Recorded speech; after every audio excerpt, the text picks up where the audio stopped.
Hello दोस्तों, good evening. नमो नमः, नमः संस्कृताय। मैं माला मैम आप सभी का हार्दिक स्वागत और अभिनंदन करती हूँ आपके अपने यूट्यूब चैनल यमएस क्लासेस वन में। आप सभी का हार्दिक स्वागत है दोस्तों आज की कक्षा में। आज की क्लास में हम लेकर यहाँ पे उपस्थित हुए हैं एक नाटक है मृच्छकटिकम, जिसका सामान्य परिचय हम पढ़ेंगे। यहाँ पे इसके मृच्छकटिकम के लेखक कौन है, मृच्छकटिकम का मुख्य कथानक क्या है, मृच्छकटिकम के जो लेखक है उनका जो है नाम क्या, वास्तविक नाम क्या है, और जो मृच्छकटिकम के जो लेखक हैं उनको कौन-कौन से वेदों का ज्ञाता है, इन सभी का सामान्य परिचय पढ़ेंगे। इसके साथ ही मृच्छकटिकम का भी सामान्य परिचय पढ़ेंगे। सबसे पहले हम जो है लेखक का सामान्य परिचय पढ़ेंगे, उसके बाद जो मृच्छकटिकम जो नाटक है उसमें कितने प्रकरण है और जो उसमें रस कौन-सा है, वह कहाँ से लिया गया है, उसमें कितने श्लोक है, उसके नायक कौन है, उसकी नायिका कौन है, उसकी पत्नी का क्या नाम है, इस सभी का हम सामान्य परिचय जो है आज की कक्षा में पढ़ेंगे। तो आइए हम लोग चलते हैं दोस्तों आज की क्लास की तरफ। आज की क्लास में यहाँ पे है मृच्छकटिकम, जो एक नाटक है और जो है यह 10 प्रकरण में बटा हुआ है और इसमें जो है कई पात्र है, ठीक है। तो सबसे पहले हम पढ़ेंगे मृच्छकटिकम के जो लेखक हैं शूद्रक। कौन लेखक है दोस्तों? मृच्छकटिकम के लेखक हमारे हैं शूद्रक। तो हम कह सकते हैं कि यदि पूछे प्रश्न में मृच्छकटिकम के लेखक कौन है तो आंसर जाएगा शूद्रक। क्या है? शूद्रक। मृच्छकटिकम एक ऐसा नाटक है जो शूद्रक का एक ही जो है प्रसिद्ध नाटक, यानी कि शूद्रक ने एक ही नाटक की रचना की जिसका नाम है मृच्छकटिकम, ठीक है। तो मृच्छकटिकम का यहाँ पे एक प्रश्न बनता है कि मृच्छकटिकम का अर्थ क्या होता है, यह भी प्रश्न बनेगा कि जो मृच्छकटिकम है इसका शाब्दिक अर्थ क्या हो सकता है। तो इसका जो शाब्दिक अर्थ है वह है मिट्टी की गाड़ी। क्या है दोस्तों? इसकी जो जो शाब्दिक अर्थ है मृच्छकटिकम का अर्थ यदि पूछे क्या है तो मिट्टी की गाड़ी, ठीक है। क्या है? मिट्टी की गाड़ी है। यह वही गाड़ी है जिसको लेने के लिए रोहसेन जो जो है चारुदत्त का जो पुत्र है, जो धूता और चारुदत्त का पुत्र है, उसको प्राप्त करने के लिए तंग करता है, रोता है। तो इसी मिट्टी के गाड़ी में जो वसंत सेना है वह क्या करती है, अपने सारे गहनों को रखकर जो है रोहसेन को दे देती है। तो यहाँ पे पूछ ले शाब्दिक अर्थ में पूछेगा मृच्छकटिकम का क्या अर्थ है, तो आंसर हमारा जाएगा दोस्तों यहाँ पे मृच्छकटिकम का अर्थ है जो है मिट्टी की गाड़ी, ठीक है। दूसरा प्रश्न बनेगा मृच्छकटिकम के लेखक कौन है, तो आंसर जाएगा शूद्रक। क्या है? शूद्रक। तो दो प्रश्न हमारे यहाँ पे बनेंगे। आगे हम बढ़ते हैं दोस्तों। यहाँ पे शूद्रक जो मृच्छकटिकम के लेखक है उनका सामान्य परिचय पढ़ेंगे। सबसे पहले यहाँ पे होगा कि शूद्रक जो है इनका वास्तविक नाम क्या है, यानी कि इनके बचपन का क्या नाम है, इनका जो है नाम क्या है। तो इनका जो है शूद्रक को जो है सिमुक भी कहा जाता है, सिमुक भी कहा जाता है, ठीक है। तो शूद्रक का यदि वास्तविक नाम पूछे क्या है तो सिमुक है। क्या है? सिमुक है, ठीक है। तो ये हमारा हो गया। और दूसरा प्रश्न बनेगा यहाँ पे कि शूद्रक जो कवि है मृच्छकटिकम के, उनका समय क्या है, वह जो है किस समय में उन्होंने मृच्छकटिकम की रचना की और उनका जन्म कब हुआ। तो उनका जो समय चल रहा था वह था प्रथम शताब्दी ईसा पूर्व। क्या है? प्रथम शताब्दी ईसा पूर्व, यानी कह सकते हैं कि यह कालिदास के समय के थे, ठीक है। तो शूद्रक भी किसके समक थे? कालिदास के समक थे। प्रथम शताब्दी ईसा पूर्व जो है इनका भी क्या है? समय है, ठीक है। यदि इनकी आयु की बात करते हैं कि जो शूद्रक है वह कितने वर्षों तक जीवित थे, तो यह जो है 100 वर्ष 10 दिन जीवित थे, यानी कि इनकी जो जीवन की आयु थी वह 100 वर्ष 10 दिन था, ठीक है। तो 100 वर्ष 10 दिन तक जीने वाले कवि कौन है, तो यह भी प्रश्न बनेगा। तो आंसर जाएगा शूद्रक है। शूद्रक एक ऐसे कवि हैं जिन्होंने 100 वर्ष और 10 दिन तक जिया था और इनको स्वेच्छा से इन्होंने क्या किया, शूद्रक ने स्वेच्छा से आत्मदाह कर लिया, यानी कि इनकी मृत्यु नहीं हुई थी, यह स्वयं से जो है क्या कर लिए, आत्मदाह कर लिए, स्वयं को जो है आत्मदाह कर दिया, जला दिया। तो यहाँ पे हो जाएगा जो है कौन से कवि हैं जिन्होंने स्वयं से अपना आत्मदाह कर लिया, स्वेच्छा से अपने आप को आत्मदाह कर लिया, तो वह कवि कहलाएंगे दोस्तों शूद्रक। क्या है? शूद्रक। तो यहाँ से हमारे कई प्रश्न पूछते हैं। सबसे पहले वास्तविक नाम तो सिमुक या सिमुक है। इनका समय प्रथम शताब्दी ईसा पूर्व। कितने वर्षों तक यह जीवित रहे, तो 100 वर्ष 10 दिन तक जीवित रहे और स्वेच्छा से इन्होंने क्या कर लिया, आत्मदाह कर लिया, ठीक है। अगला यहाँ पे प्रश्न बनेगा, यह जो है शूद्रक जो है उनका वो किस वंश के थे, तो यह जो है जो है महापराक्रमी थे। कौन? शूद्रक। सुंदर भी आकृति वाले एवं ब्राह्मणों में श्रेष्ठ थे, यानी कि यह ब्राह्मणों में उससे ब्राह्मण जाति से भी क्या थे, थोड़ा श्रेष्ठ थे, उच्च ब्राह्मण जाति के थे। तो कह सकते हैं कि शूद्रक का जो कुल था वह क्या था, ब्राह्मणों से श्रेष्ठ था, थोड़ा उच्च कुल के थे, ठीक है। और यहाँ पे जो है श्लोक है, तो श्लोक इसी के बारे में कहा गया है, जो पराक्रमी है सुंदर है आकृति वाले या ब्राह्मणों से श्रेष्ठ शूद्रक इत गाधत्वत। ठीक है, यहाँ पे है तो यहाँ से जो है यह आपको ध्यान रखिएगा कि यह जो ब्राह्मणों से में क्या थे, श्रेष्ठ थे, ब्राह्मणों में क्या थे, श्रेष्ठ थे। अगला हो जाएगा प्रश्न हमारा कि शूद्रक जो है, शूद्रक जो है किस किस कलाओं में जो है निपुण थे। तो शूद्रक जो है ऋग्वेद, सामवेद आदि वेदों के ज्ञाता थे, यानी कह सकते हैं शूद्रक को किस वेदों का ज्ञान प्राप्त था। तो आंसर जाएगा ऋग्वेद और सामवेद के। ठीक है, गणित, संगीत तथा हस्त विद्या में भी क्या थे, यह शूद्रक निपुण थे। तो गणित में भी निपुण थे और हस्त विद्या में भी निपुण थे। ठीक है, तो गणित, संगीत, हस्त विद्या में निपुण थे। इसके साथ ही साथ इनको ऋग्वेद और सामवेद का भी क्या था, ज्ञान प्राप्त था। ठीक है,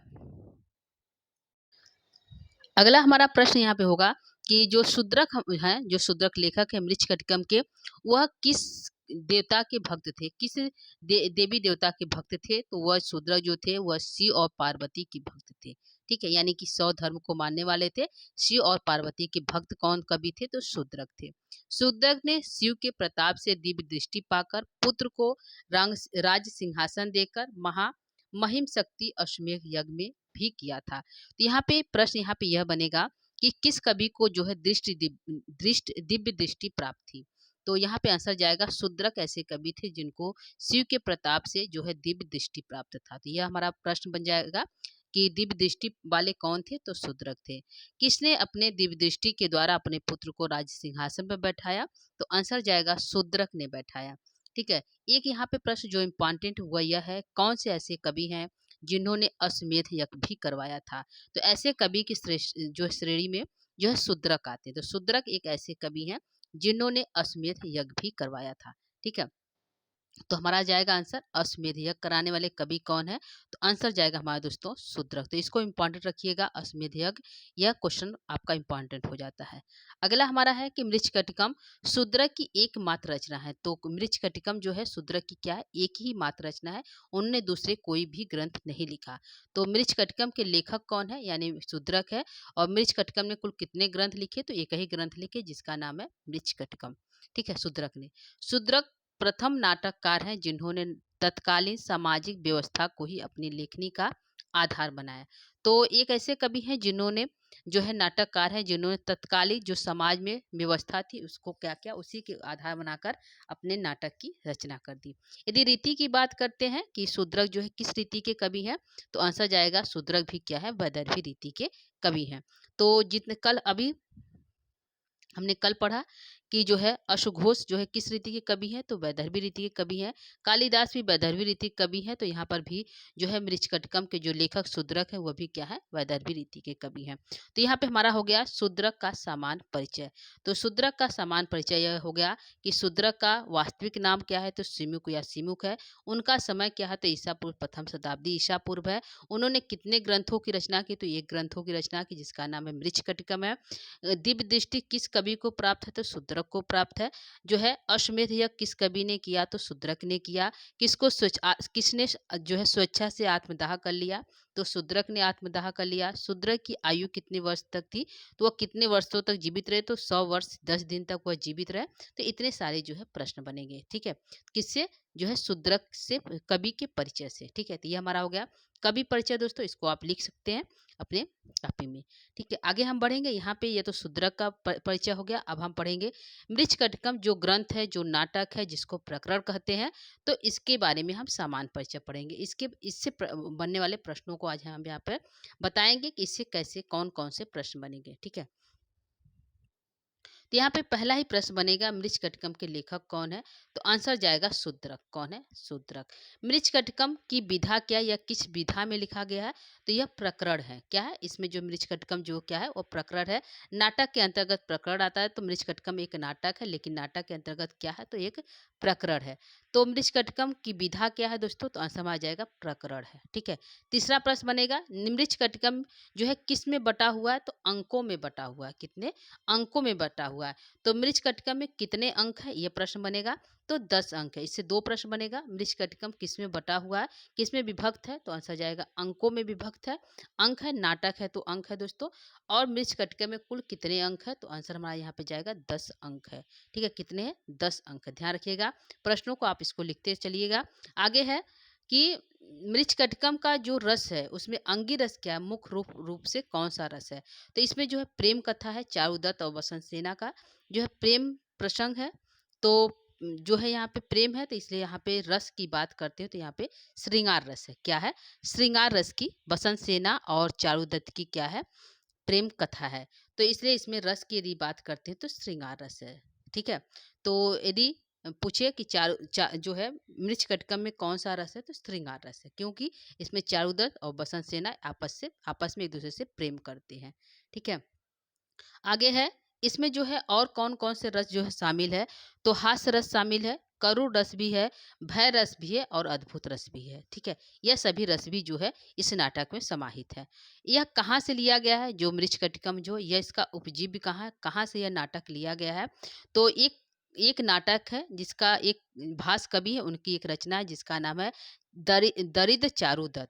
तो दरिद्र चारुदत्त से ही उपजीव्य लिया गया है मृच्छकटिकम का। तो पूछ सकता है मृच्छकटिकम जो नाटक है, प्रकरण है, उसका उपजीव्य क्या है, तो आंसर जाएगा दरिद्र चारुदत्त जो भास की रचना वह जो है उपजीव्य है मृच्छकटिकम की। अगला यहाँ पे जो प्रश्न बनेगा वह हुआ,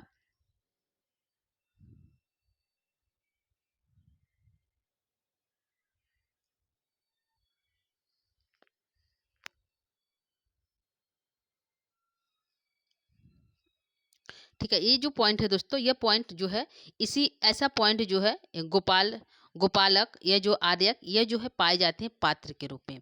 तो गोपालक और आर्यक पात्र के रूप में एक एक ग्रंथ है जिसका नाम है कांतानाथ शास्त्री का ग्रंथ है तैंगल भाषा में गुड़ाढ़। क्या है?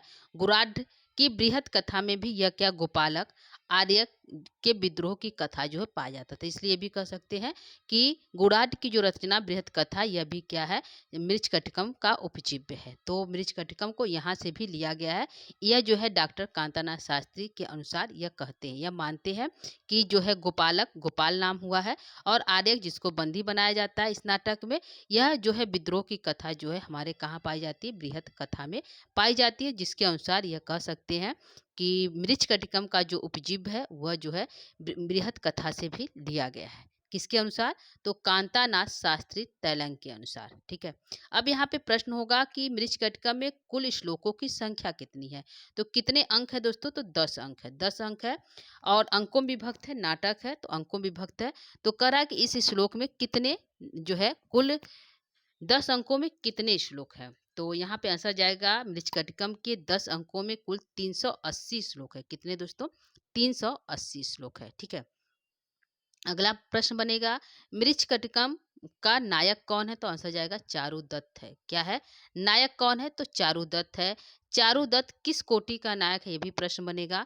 तो चारुदत्त जो नायक है वह धीर प्रशांत कोटि का नायक है। ठीक है। दो प्रश्न बनेगा मृच्छकटिकम का नायक कौन है, तो आंसर जाएगा चारुदत्त है।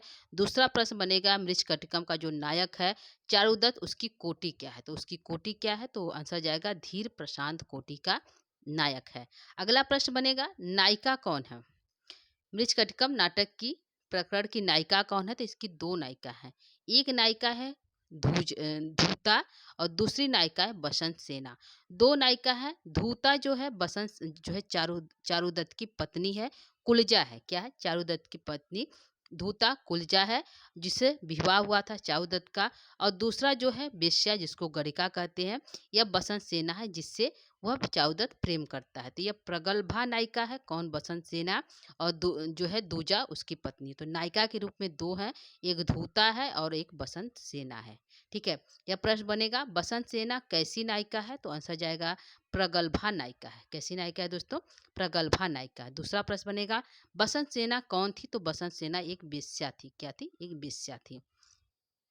चारुदत्त की जिससे विवाह किया तो वह नायिका कौन है, तो वह उसकी धूता नामक पत्नी है जिससे वह विवाह किया था। ठीक है। प्रेम किससे करता है, तो बसंत सेना से करता है। पत्नी कौन है, तो धूता है। तो पूछेगा चारुदत्त की पत्नी कौन है, तो धूता है। चारुदत्त की प्रेमिका कौन है, तो बसंत सेना है। ठीक है। अगला प्रश्न बनेगा प्रतिनायक के रूप में, नायक तो चारुदत्त है दोस्तों, तो प्रतिनायक कौन है, तो प्रतिनायक के रूप में सकार है। कौन है? सकार जो है वो प्रतिनायक है। ठीक है। अगला हमारा यहाँ पे बनेगा कि इसमें यह जो नायक या जो मृच्छकटिका में इसमें कौन कौन से मुख्य रूप से पात्र हैं। तो कुछ पात्रों के नाम भी जान लेते हैं, जैसे आर्यक है, सर्विलक है, बिट है, सूत्रधार है, नटी है, रदनिका है, मदनिका है, धूता है, चंदनक है, संवाहक है और रोहसेन है। इतने पात्र यहाँ पे इतने यहाँ पे पात्र हुए दोस्तों। रोहसेन कौन है? धूता का पुत्र है। चाउदत्त और धूता का पुत्र कौन है? रोहसेन है। इस प्रकार के प्रश्न बनेंगे। तो यह हो गए मृच्छकटिकम के कुछ पात्रों के नाम, जिसके आप याद कर सकते हैं। धूता को, बसंत सेना को, रोहसेन जो मुख्य पात्र है, और सरविरकल भी है, और आर्यक, ये सभी भी पात्र है। तो इनका हम जो है इसको जो संक्षिप्त में भी पढ़ेंगे दोस्तों। तो आगे हम बढ़ते हैं। पात्र संख्या जो है, यदि हम कहें कि जो है मृच्छकटिकम की कुल पात्रों की संख्या कितनी है, तो कुल पात्रों की संख्या 30 है। कितना है? 30 है, जिनमें से 24 पुरुष पात्र हैं और 8 स्त्री पात्र हैं। कौन है दोस्तों? 24 जो है पुरुष पात्र हैं और 8 स्त्री पात्र हैं। यदि सूत्रधार और नटी को छोड़ने पर क्या हो गए? पात्रों की संख्या क्या हो गई? 30 हो गई, जिनमें से हम 2 पात्र यदि निकाल देते हैं तो हमारी पात्रों की संख्या 30 हो जाती है। यदि सूत्रधार और नटी को भी जोड़ते हैं तो हमारे पात्रों की संख्या 32 हो जाती है। तो यह प्रश्न पूछ सकता है कि जो मृच्छकटिकम उसमें पात्रों की संख्या कितनी है? तो 30 है। इसमें पुरुष पात्र कितने हैं? तो 24 है, और स्त्री पात्र जो है पात्र 8 है। ठीक है, तो इतने सारे प्रश्न बनेंगे जो हमारे जो है जो हमारा ग्रंथ है मृच्छकटिकम उससे। तो प्रश्न बनेगा, मृच्छकटिकम के लेखक कौन है? शूद्रक। मृच्छकटिकम की विधा क्या है? प्रकरण। मृच्छकटिकम में कुल कितने अंक है? 10 अंक है। रस कौन सा? श्रृंगार रस है।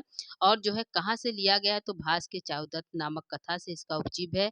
कुल श्लोकों की संख्या कितनी है? 380 है। नायक कौन है? चारुदत्त है। नायिका कौन है? धूता और बसंत सेना है। प्रतिनायक कौन है? शकार है। और जो है पात्रों की संख्या क्या है? तो 30 है। ये सभी जो है प्रश्न हमारे सामान्य परिचय से पढ़ेंगे। आगे हम बढ़ेंगे दोस्तों। यहाँ पे जो है मृच्छकटिकम के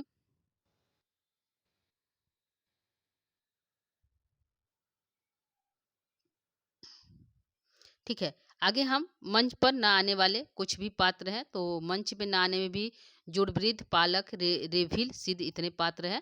आगे हम यहाँ पे जो है बताने वाले हैं दोस्तों, वह है मृच्छकटिकम में अंकवार श्लोक। यानी कि मृच्छकटिकम में कुल कितने अंक है? तो 10 अंक है। 10 अंकों के नाम को हम यहाँ पे जानेंगे, और उसमें कौन कौन से अंक में कौन कितने श्लोक है, इसको यहाँ पे हम जानेंगे। तो सबसे पहले अंक का नाम यदि पूछे मृच्छकटिकम का, सबसे पहला अंक कौन है? तो अलंकार न्यास है। क्या है? अलंकार न्यास, यानी अलंकार को सुरक्षित रखना। दूसरा है धुतकर संवाहक, यानी कि धुतकर जो जुआ खेलता है, संवाहक चाउदत्त का मित्र है, वह है धुतकर संवाहक। संधि विच्छेद जो है संधि करके, यानी कि जो है घर में छेद करके अलंकार को चुरा ले जाना, संधि जो है संधि छेद है। मदिनका सविरकल, यह जो है दोनों प्रेमी प्रेमिका है। दुर्दिन, यह एक पात्र है। पंचम अंक में प्रहवरर विपर्यन, यह भी एक जो है षष्ठ अंक का नाम है।